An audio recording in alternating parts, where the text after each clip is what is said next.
दोस्तों, क्या आपने कभी सोचा है क्यों कुछ लोग हमेशा अमीर होते चले जाते हैं और कुछ लोग अपनी पूरी जिंदगी मेहनत करने के बाद भी पैसों की कमी से जूझते रहते हैं? क्यों एक ही सोसाइटी, एक ही शहर और एक जैसी जिंदगी जीने वाले दो इंसानों में से एक फाइनेंशियल फ्रीडम हासिल कर लेता है और दूसरा कर्जों के बोझ तले दब जाता है? यही सवाल लेकर खड़े थे एक छोटे से लड़के रॉबर्ट कियोसाकी। उनकी जिंदगी में दो पिताओं जैसी शख्सियत थीं। एक तरफ उनके अपने पिता, हाईली एजुकेटेड गवर्नमेंट जॉब में डिग्री होल्डर, जिन्हें हम इस कहानी में कहेंगे पुअर डैड। और दूसरी तरफ उनके दोस्त के पिता, जिनकी पढ़ाई ज्यादा नहीं थी लेकिन बिजनेस माइंडसेट और पैसों की समझ थी, जिन्हें हम कहेंगे रिच डैड। दोनों ने रॉबर्ट को एडवाइस दी, लेकिन दोनों की सोच जमीन आसमान का फर्क रखती थी। आज हम आपको सुनाने जा रहे हैं रिच डैड पुअर डैड की पूरी कहानी। वो 10 बड़े लेसन जो आपकी फाइनेंशियल जिंदगी हमेशा के लिए बदल सकते हैं। तो वीडियो को अंत तक जरूर सुनिए, क्योंकि ये सिर्फ एक किताब नहीं, ये फाइनेंशियल फ्रीडम की चाबी है। लेसन 1, अमीर लोग पैसों के लिए काम नहीं करते। रॉबर्ट जब छोटे थे, उन्होंने अपने पुअर डैड से पूछा, पापा, हम अमीर क्यों नहीं हैं? पुअर डैड ने कहा, बेटा, अच्छी तरह पढ़ाई करो, अच्छे मार्क्स लाओ, ताकि एक दिन तुम्हें अच्छी नौकरी मिले और तुम पैसे कमा सको। लेकिन वही सवाल उन्होंने रिच डैड से किया। रिच डैड मुस्कुराए और बोले, अमीर लोग पैसों के लिए काम नहीं करते, बेटा। ये सुनकर रॉबर्ट हैरान रह गए। उन्होंने सोचा, क्या मतलब? अगर काम नहीं करेंगे तो पैसा कैसे आएगा?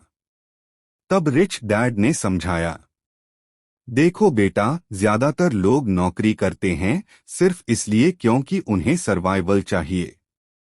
उन्हें लगता है कि मंथली सैलरी ही जिंदगी का सबसे बड़ा सिक्योरिटी है।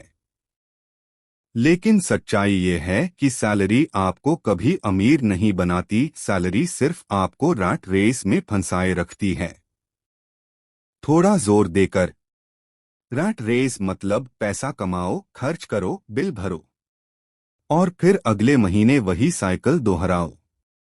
पुअर डैड ने हमेशा यही सिखाया, पढ़ो, नौकरी करो, पैसा कमाओ और खर्चों को मैनेज करो। लेकिन रिच डैड ने कहा, नौकरी सिर्फ पैसों के लिए मत करो। अगर काम करना है तो सीखने के लिए करो।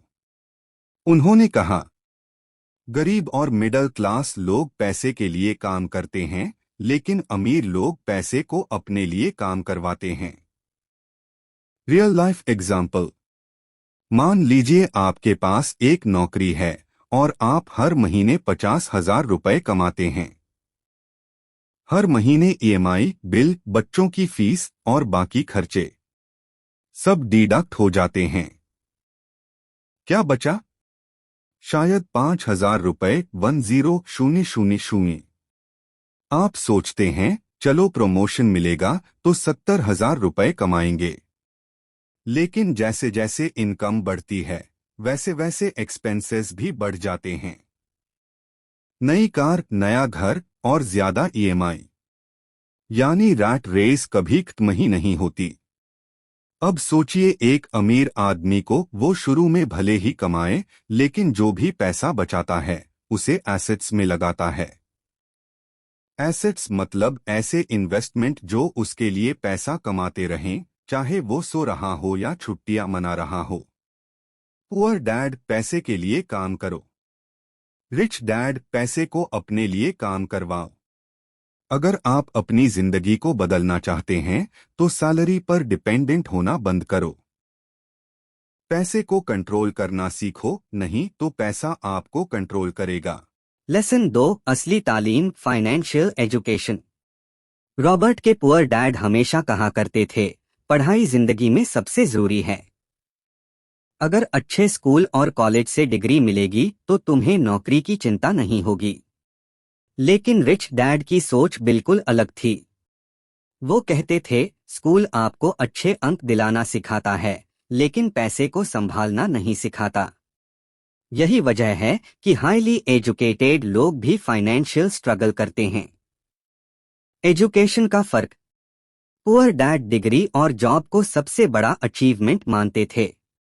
रिच डैड फाइनेंशियल एजुकेशन को असली शक्ति मानते थे। पुअर डैड ने कहा, मैं शिक्षक हूं, मेरी कमाई डिसेंट है। लेकिन रियल लाइफ में वो हमेशा पैसों की चिंता में रहते थे। रिच डैड ने कहा, अगर तुम्हें अमीर बनना है तो बैलेंस शीट, कैश फ्लो और इन्वेस्टमेंट की भाषा सीखनी पड़ेगी। यानी एजुकेशन सिर्फ स्कूल की नहीं, पैसों की भी जरूरी है। एसेट्स वर्सेस लायबिलिटीज का कॉन्सेप्ट। रिच डैड ने एक दिन रॉबर्ट और उनके दोस्त माइक को बुलाया। उन्होंने एक कागज पर 2 कॉलम बनाए।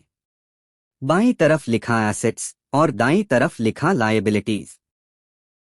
फिर बोले, बेटा, यही फाइनेंशियल लिटरेसी की असली ABCD है।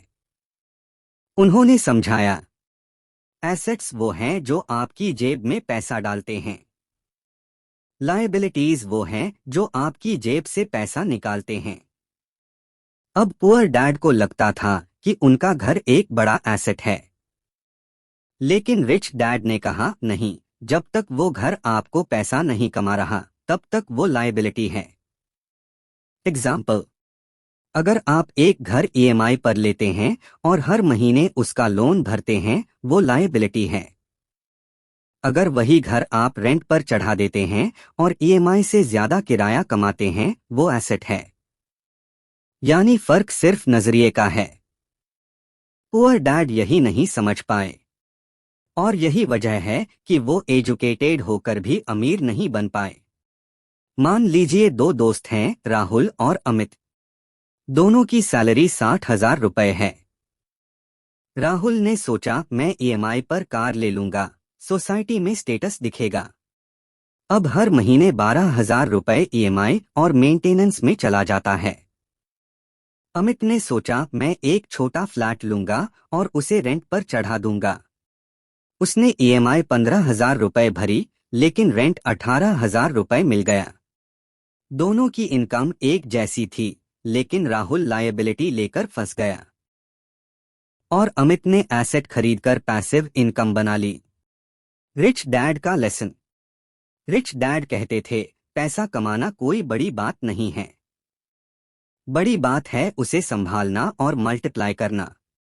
पुअर डैड अपने बच्चों को यही सिखाते थे, पढ़ो, नौकरी करो, EMI भरो। लेकिन रिच डैड अपने बच्चों को यही सिखाते थे, एसेट बनाओ ताकि एक दिन तुम पैसों के लिए काम न करो, बल्कि पैसा तुम्हारे लिए काम करे।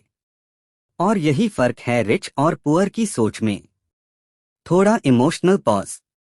अगर आप भी फाइनेंशियल फ्रीडम चाहते हैं, तो आज से अपनी फाइनेंशियल एजुकेशन शुरू कर दीजिए।